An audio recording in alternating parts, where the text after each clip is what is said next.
Joining me now, Chris Wallace, the host of Fox News Sunday. Chris, good to see you today. You know, gosh, there's so much in here. And one thing I want to mention is that just a little while ago, there are some reports that James Comey will not testify come Tuesday. So we wait to hear more on that. And before I let you jump in, I want to play this from Sean Spicer earlier today with regard to those tapes and get your reaction.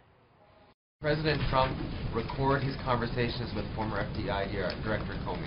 I assume you're referring to the tweet, and I've talked to the president. The president has nothing further to add on that. Why did he say that? Why did he tweet that? What should we interpret from that? As I mentioned, the president has nothing further to add on that. Are there recording devices in the Oval Office or in the residence? As I said for the third time, there is nothing further to add on that. What do you make of that, Chris? Wow, that is stunning, and that's the first time I'm hearing that, Martha. That is what they used to call in Watergate a non-denial denial.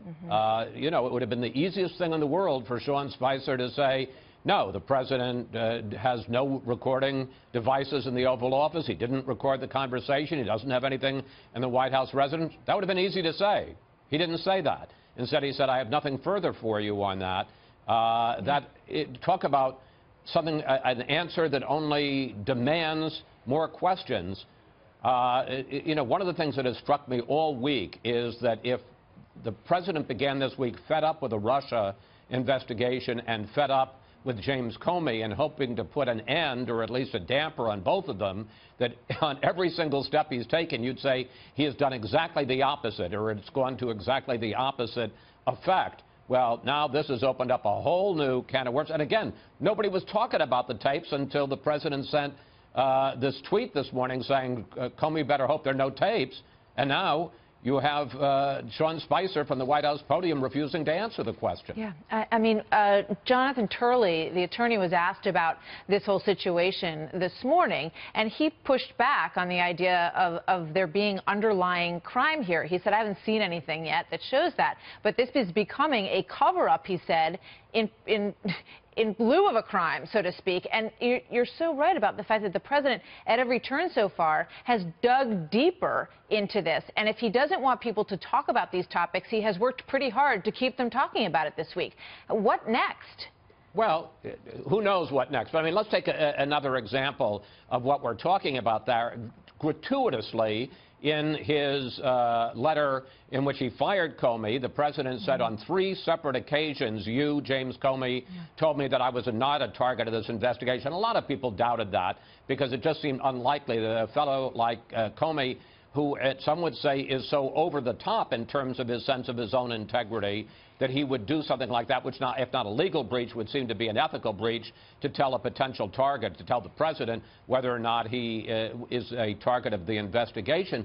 But then the president doubled down on that in his interview with Lester Holt, which meant almost ensured the fact that you were going to get James Comey through some of his aides, through some of the people he allegedly talked to, on the front page of the New York Times today, saying, no, that wasn't the way it went down at all. I wasn't asking for a dinner with the president. The president wanted to meet with me. And 3 separate times he basically demanded a pledge of loyalty, which would be totally inappropriate from the director of the FBI. I mean, he's supposed to be loyal to the truth, not loyal to a political figure.